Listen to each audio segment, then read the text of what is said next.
Welcome to Thrivers Ed, the podcast that's all about giving you the practical, no-nonsense advice you need to level up your life and business. I'm your host, Marcy Rossi, success coach, business strategist, and alcohol-free enthusiast. If you're ready to crush your goals, optimize your productivity, and live your best, most authentic life, then you're in the right place. Each week, we'll dive into topics like the psychology of success, practical strategies to boost your performance, and the unexpected ways living alcohol-free can elevate your life. Whether you're looking to boost your business, improve your health, or simply become a better version of yourself, Thrivers Ed is here to help you do just that. So grab your iced coffee, buckle up, and let's get thriving. Hello, everyone, and welcome back to another episode of Thrivers Ed. Today, I have with me Stacey Chazin.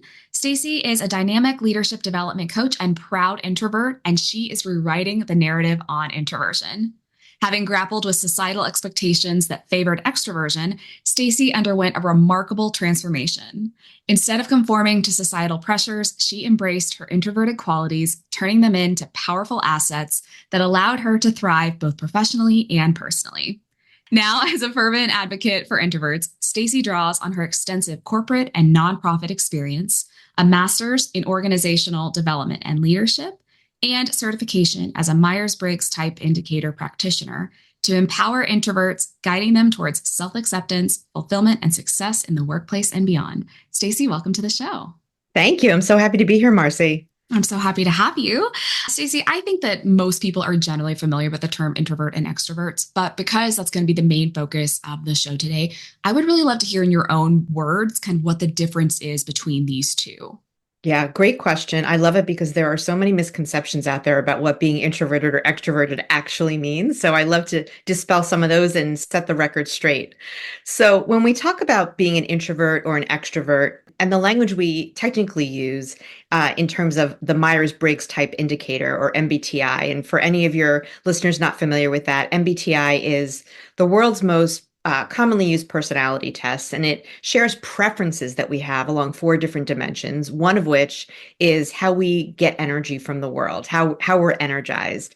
And that speaks to whether we're introverted or extroverted. So when we talk about someone who is introverted, who has a preference for introversion, that means that we tend to be energized and fueled by time alone, when we have an opportunity to go deep in our thoughts, when we do things that allow us to stimulate our brain and engage with the world, but in either by ourselves or with 1 or 2 other people only. So it could be reading a book, doing a crossword puzzle, going for a walk in nature. That's what fuels us.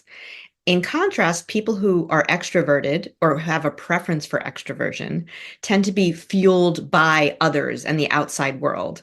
So they're they're at a cocktail hour or a reception at a conference with 500 people, and that is their jam. They are getting so much energy from that, and it's really setting them up to do their best work, be their best selves. Whereas introverts who are fueled in an opposite way, we're going to be doing our best work, showing up as the best who we are inside when we have opportunities to refuel, recharge by ourselves, or again, in small groups or with just 1 other person. Okay, so with that framework in mind, it's my understanding that there's kind of a pressure from society to really highlight that extrovert, right? We do a lot of things where we're kind of forced into a group. There's a lot of activities where we're expected to quote unquote perform. And so I'm really wondering your take on this. If you could take us back to that moment that you realized you kind of had this superpower in introverts. Tell me about that.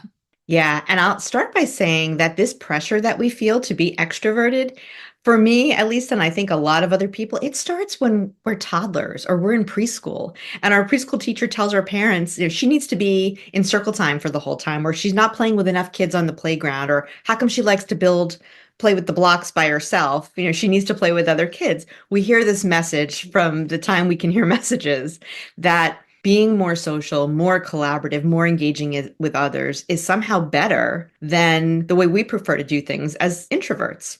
And for me, I heard this message, as many introverts do, all through school, through high school, or, throughout my career for the first couple decades. And for me, the aha moment I had was more about, first and foremost, realizing I needed to stop pretending that I was an extrovert. So this was my aha moment. It was quite embarrassing, but I think I needed this kind of slap across the face that I gave myself afterward. And here's what happened. I was at a big conference with about 500 people or so, and one of the conference organizers who I knew and was friendly with asked if I'd be willing to be a part of a flash mob that was going to go up on stage and start dancing when everyone came back from lunch, kind of as a way to get people recentered and energized for the afternoon session. Now, I am not a good dancer. I don't enjoy dancing. I certainly don't enjoy having all these eyes on me. And the idea of being up on the stage in that way made me want to throw up.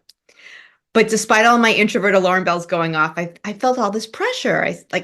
That's what a leader would do. That's what someone who supports this group would do. And if I go up there, it'll really showcase what a team player I am. Long and short of it is, it was so uncomfortable and I don't want to say traumatizing, but really, I was so uncomfortable and briefly traumatized that when it was over, I had to spend an hour in the ladies' room recovering because I was so uncomfortable with all these eyes on me doing something I hated to do that I knew I wasn't good at. And I'm sure they weren't all on me. Maybe one person was looking at me. It was so much of it was in my head. But I was in the ladies' room hiding out after, and I looked in the mirror and I said, "What are you doing?" Like, that was such a counterproductive, silly, dumb thing to do.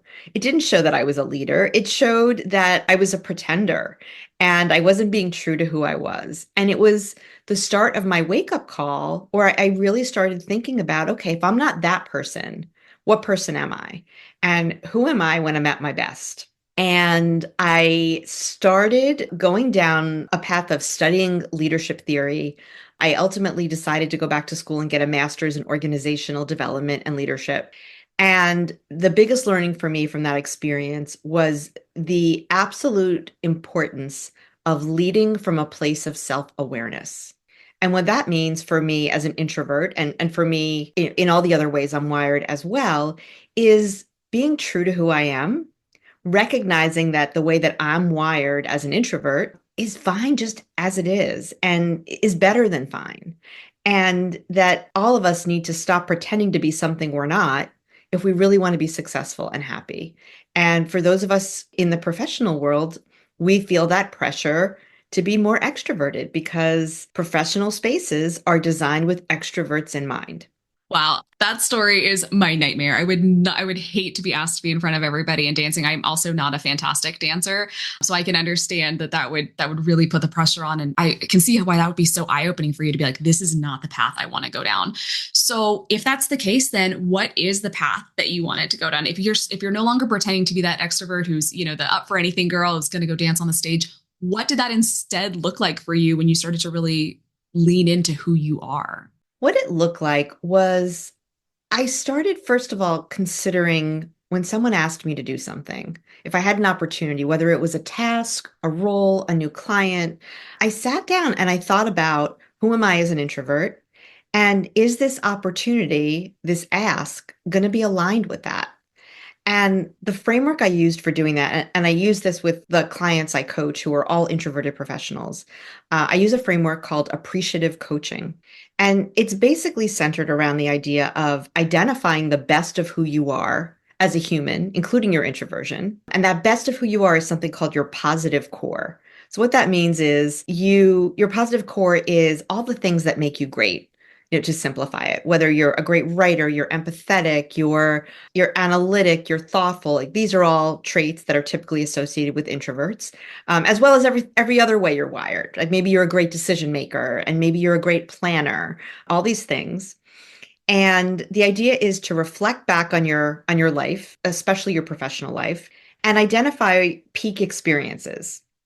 What this means are experiences you've had where you've felt the best about what you're doing. You felt like you were making a difference. You felt like you had the opportunity to apply your gifts. What you were working on aligned with your values, any of these things. And when you look across your peak experiences, you'll begin to see some patterns. What were the things you were doing? So it could be that I had an opportunity to write, or I had an opportunity to spend a lot of time working by myself with some collaboration sprinkled in. And you identify what are the common threads across these experiences, how you showed up, how you contributed, and that helps to inform your positive core.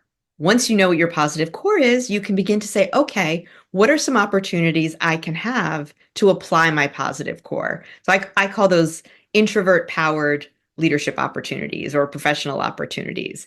And you can look for these opportunities in your current job. You can look for it if you want to change your job or change your career to try to find roles and tasks and organizations where you're going to have the greatest likelihood, the greatest chance to put your positive core to work. And what that does is it increases the likelihood you're going to be successful and feel good about what you're doing because you're working from a place of strength. And it's also increasing the likelihood that the people you're working for are going to see you as a leader or are going to see you as a high performer because everything aligned is aligned with the best of who you are, not with some deficit, not with something you're trying to improve or someone you're pretending to be.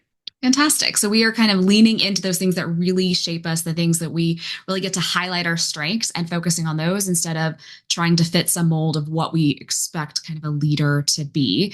And I just wanted to drill down on this a bit more because you had mentioned our workplaces aren't necessarily set up for that introvert leader. They're expected it's going to be that introvert person. So how do these skills of an introvert really support leadership?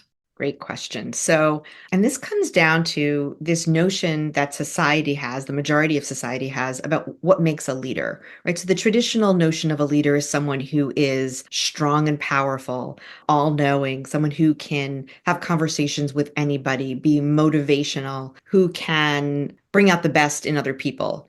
And some of these are true. I especially like that last one. I think that one is very true. But the other ones just tell half the story because there are so many traits that introverts have that are just not recognized as being aligned with leadership. And so I'll give you some examples. Introverts tend to be very good at listening deep. So we have the patience and the wherewithal to sit and take it all in, to listen to people, to observe a room, to pick up on the dynamics that are going on around us. We're really good at reading between the lines, reading body language. That's something that's very important for a leader.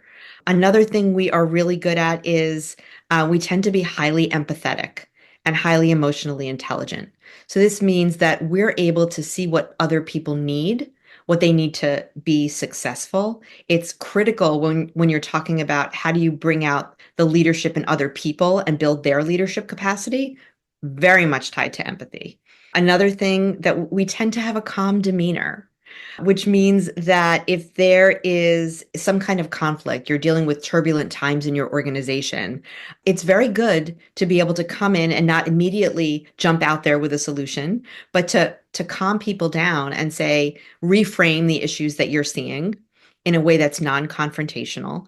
And this can not only help to diffuse whatever conflict is underway, but it gets people to trust you because they see that you're a calming presence that can help the group or the organization work toward consensus or work towards some better situation than we're in now.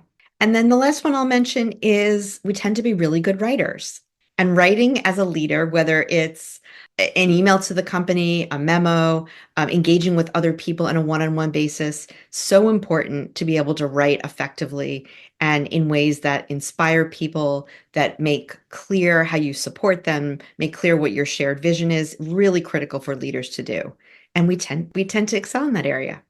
As you're mentioning this, I was kind of thinking this is a great reframing of a leader, but actually, as I'm saying this, you're not really reframing leader. We're diving into what it actually means, right? Leader isn't just someone who's forcing people to follow in their direction. It is to lead, right? It's to bring out the best of people. And we do that through listening, through empathy, through building trust and therefore commitment, to our vision or the big organization or whatever that is. So I love the qualities that you've pulled out. I think have really distilled what exactly a leader is, not just that figurehead of something. It's really bringing out the best of the people in the organization. Yeah, Marcy, and if I could add just one more that I didn't mention that I think is really important.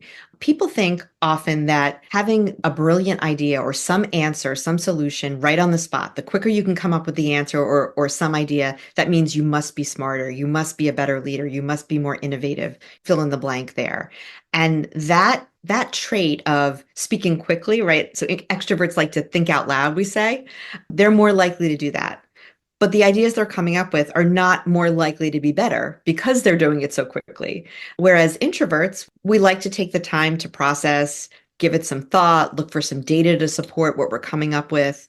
And there's a misconception that if you need a little longer to come up with that big idea or to come up with a recommendation, it means that you're not cut out to lead in the same way. So that's a big myth I like to dispel. Yeah, that's a good one because in leadership roles, there are some times where you really have to make that quick decision where you don't have time to sit there and do that deep thinking. And I can understand where the myth might lie that you're maybe just not clever enough. You're taking too long to come up with that answer, but we're not trying to find the fast answer. We're trying to find the right answer sometimes. We may have to put our foot forward and just jump on that first idea if it's a critical, emergency. But for a lot of the times, these things aren't urgent, right? I would rather have a well thought out plan than just something throwing spaghetti at the wall and then trying again later. So, Stacey, tell me, how can introverts advocate for themselves in the workplace? If we said it's really set up for that extroverted person, how can we start to advocate for ourselves and help other people see those skills that we have as an introvert? Yep. So my answer to that is it's going to be rooted, just like the other advice I've shared. Everything is rooted in how can you tap into your innate strengths as an introvert? How can you use those things? So your innate strength, for example, is not going to be that you like to shout from the front of the conference room table and tell everyone, brag about what you've done. So you want to tap into how you're wired as an introvert. For example, we tend to be very good at preparation. So let's say, and I'll use the example of, let's say you're gearing up you want to make an ask at the end of the year for a promotion or a raise. It might not surprise you that thinking about that the day before your performance review is not the way to go. The way to go, particularly for introverts, is over the course of the year, you want to keep a log of contributions and performance wins that you've had. And not just things that you've done, but to track what correlation that win or contribution had with the team or organization's goals. So it's not just, hey, I wrote this great issue brief or I launched a new product. How did what you did contribute to the organization's growth and development or some other win for the organization? You want to keep that over the course of the year. And you can do that on an Excel spreadsheet. You can do it pen and paper, however you like to do that kind of stuff. And as well, create a separate folder in your inbox where you move any emails you get that say you're great. When someone thanks you for doing a great job or acknowledges a skill or a contribution, move that message after saying thank you, move that message right into the folder. So come year end, you have it handy and you're not scrambling to find evidence, to build your case. So that's one thing. The other thing you can do, as I mentioned, we're very good writers. What I recommend is meeting with your manager or whoever the decision maker is on a quarterly basis to check in. Let them know this is what you want to be working toward by the end of the year and ask them, what do you need to see from me to achieve that? And following each meeting, recap what you talked about, send it to them in an email. So they know you've heard what they said. It's an opportunity to clear up any misunderstandings. And it shows them that you're taking the whole process seriously, that you're not just expecting to get this raise or promotion because you've been there enough years or whatnot. So that's another thing. And then the third thing I'll say is, and this also goes back to being a good writer, but also our deep subject matter expertise, is look for ways to showcase your expertise in either written or small group places. So that could be curating a blog. It could be writing a blog post and submitting it for someone else to include in their publication. It could be writing an email to a small group of team members, talking about some accomplishment that you've all contributed to, highlighting, including your role as well. So you're doing these things where you're elevating your voice, but not in ways that are, I guess, cringy, as the teens like to say. It's aligned with who you are and how you're comfortable with communicating with the world. It's awesome. Just to touch on that first point that you brought up there, I do this myself. I call mine my badass list, but just when we make list of the wins, it's really great. Also, just for our, of course, to present ourselves well in the workplace and show the benefits that we're able to contribute, but also just for our own confidence and motivation. And I think it can be really great to have a partner in crime in this because it's hard to recognize our own wins sometimes. So I'm fantastic with my husband. Every time something comes off, I'm like, put it on the list, put it on the list. And he does it to me as well, because it's easy to discount the things that we do. And when you start to see it pile up, like for my emails, I actually print them and I'm putting them on my list so I can see it and really have that tangible aspect of, I actually am contributing. These are the wins that I'm bringing. So I absolutely love that. I love that. Your badass list. I The love badass that. list. Yes. Yeah. Yeah, we need to do that, right? And we tend to be our own biggest critics, and we're also the last people to give ourselves a pat on the back. Yeah. So I love that. Yeah. So if you can partner up with somebody to help point out when you share those wins to acknowledge, yes, I actually did that thing. Yeah, fabulous. I wanted to touch on the subject of burnout a little bit. Can you tell me what are some of the challenges for introverts when it comes to avoiding burnout and how can they overcome this? Great. So as I mentioned earlier, our workplaces and our work days are really designed with extroverts in mind. Meaning, if you're working on site, there are a lot of open office layouts where people are in cubicles. You might have some dividers, but you can hear other people. You're certainly not alone. There's the hustle and bustle of that.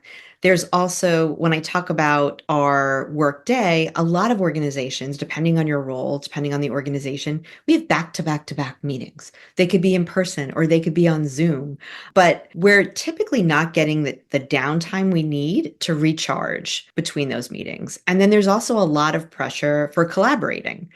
Most organizations are not going to be thinking about, okay, are we giving our workers, our employees, our team members enough time to be working in solitude versus collaborating with others? And for introverts, that's especially important. So, what you want to do, I talk about recognizing some of the signs and symptoms. I mean, you could feel physically sick from it. It could be emotional, it could be physical, it could be psychological, that it's this sustained feeling of stress and lack of energy that is not good for your health. And it certainly doesn't set you up to do your best work. So, I think that for introverts, and this is true actually for introvert or extrovert, it's so important that you let the people you work with know what you need to succeed. And one example I give, one piece of advice is the first time a team comes together or a group comes together to work on a new project, what I recommend is at your first meeting, going around the table and having each person share with the group, what do you want the group to know about what you need to be successful on this team or on this project? And that's a great opportunity as an introvert to say something like, I need to have a balance of solo work and group work. Or it's really important for me to get a meeting agenda ahead of time so I can prepare my talking points and come prepared with any data I need. And that's how you're going to get the most out of me. And then for extroverts as well, they'll share what it is they need to be most successful. And then hopefully the other members of the team, and especially the manager, will know what each person needs so that they can set them up for success. So it's advocating for yourself, not being embarrassed by it. You don't even have to use the word introvert if you don't want to, but just letting people know, hey, these are the circumstances, the support, the structures that are going to set me up to be most successful and help us as a group accordingly be most successful. It's such a simple question, but so few people do this, right? Instead, it's kind of human nature to treat people the way we would want to be treated. And so we expect everybody's going to want that in turn. And just a simple question of, how can we make you most successful? I do something similar in my coaching intake forms, right? To say, what would lead to the greatest transformation for you? Or how should I not act? Or how should I act in order to get the business results from you? It's just, I don't know the exact wording of it. It's not coming out very smoothly now. But again, the idea being, how do I bring out the best in you? Because people know themselves a lot better than you think you know them, right? So Stacey, we talked a little bit about some of the myths about introversion, that, like that they're not great. They may not be great leaders because they're not fast to come to these decisions. Are there any other myths that you wanted to dispel on, the introvert qualities or being an introvert? Yeah. So one of the biggest ones is that we don't like people. Right? People think they think we're shy, and shy is not synonymous with introversion. They think we don't like people. They think that well, that's the biggest one, that we don't like people. I growing up and earlier in my career, I know that I was perceived by a lot of people as not being friendly, or they thought I was shy or aloof. And I knew that was part of like the beginning of my awakening, because I knew that wasn't who I was. And I wondered, why am I coming off that way? And it was my introversion that I knew, even though I wasn't articulating it, that I needed to be alone more and I needed to dive deep by myself to be happy, to be productive, to be effective, all those things. So it's not that we're unfriendly or don't like you. And the overarching one is that introverts are not cut out to lead. And for all the reasons I shared, it is just not true. And it's so much about redefining how we as a society think about leadership. and what that means, and understanding that it's not the loudest voice or the most social person, but recognizing those innate gifts and introverts that lend themselves so beautifully to leadership and can be so inspiring and effective that we miss out on some pretty phenomenal leaders by overlooking them in that way. I truly believe that. Can I ask you, I want to dig on that shy part. Is there anything that you did specifically to change people viewing you from maybe shy to introverted? Oh, that's a hard one. So for me, I know that, and I think this was in my MBTI report, it takes me a while to warm up and trust people. And once I do, I'm all in. I'm very loyal. But I think my radar is up initially that I'm looking for proof that I can trust someone before. And so what I've done is being conscious of that, I've tried to consciously let my guard down in that way. So, and I think that comes back to what I said earlier about leading from a place of self-awareness. So just having that knowledge that that's how I show up and that it's not that I'm not a nice person or I don't want to be with people, but it's because the way I'm wired, it just takes me a little longer to trust people professionally. So I'm aware of that and I try to catch myself if I'm not being as engaging with someone as I probably should be earlier on in the working relationship.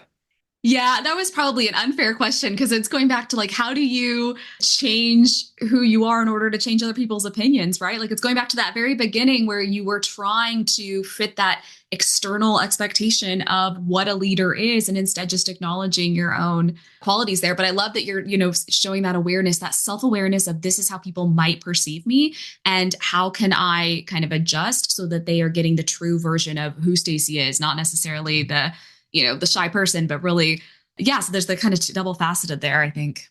Yeah, and if I can add to that, or a caveat to that, is I'm also a big believer in not being so tied to what other people think of you, right? Because typically what other people think of you or the way they react to you in many ways has to do more with them than it has to do with you.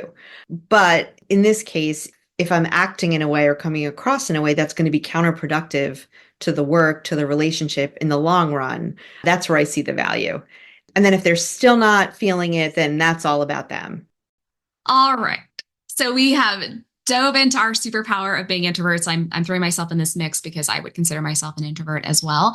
And so I want to move into kind of our Thrive in Five segment and how now do we elevate this superpower? How do we go out there and really lean into who it is that we are? So I'd love to hear your Thrive in Five. Yep. So here's what I'm going to give your listeners. It's kind of an abbreviated exercise of recognizing their positive core because that's the foundation of it all. Knowing how you rock, knowing kind of your badass list of the way that you're wired. So what I'm going to recommend is over the next week, unless the next week is a holiday, depending on when this episode comes out, but take the next week that you have a full work week. Take notes, write down anytime you're feeling really good about something you've done. It could be something small, like solving a small problem. It could be getting a new client. It could be helping to diffuse a heated conversation.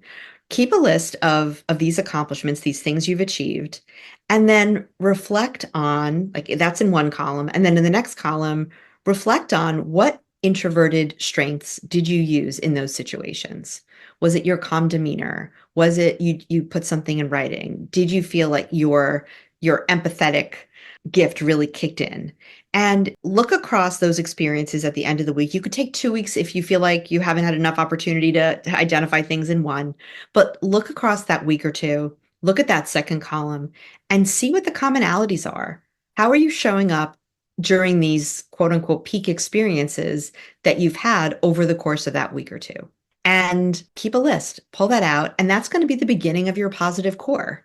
That'll be the foundation and start to pay attention to that if you want to keep going beyond the 2 weeks. But I think what your listeners will begin to find when they're introverted is that they're seeing those introverted gifts. Certain ones are going to pop up a lot. And that can form the foundation for how can you then look for opportunities that are going to let you shine, that are going to let you contribute in the biggest way and really eventually help to catapult your career, move you into positions of leadership, get you recognized for your strengths, all that great stuff. Well, this has been a lot of fun. Stacey, where can people connect with you if they want to learn more about you or, get any of your support? Where should I send them? The best place to go is my website, which is ifactorleadership.com. My organization is called I Factor Leadership, the I factor, of course, being introverted.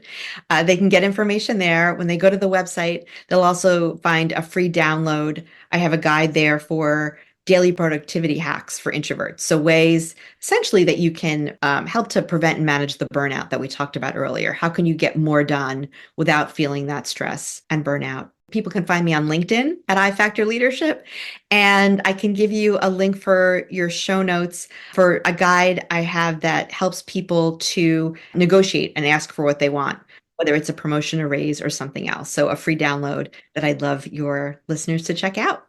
That's fantastic. Thank you so much. Guys, I'm going to make sure that all of that is put in the show notes here. So you have all of the links to the productivity hacks and the negotiation guide and everything else that you need to connect with Stacey. Stacey, thank you so much for joining me. It's been a pleasure. Thanks for having me, Marcy.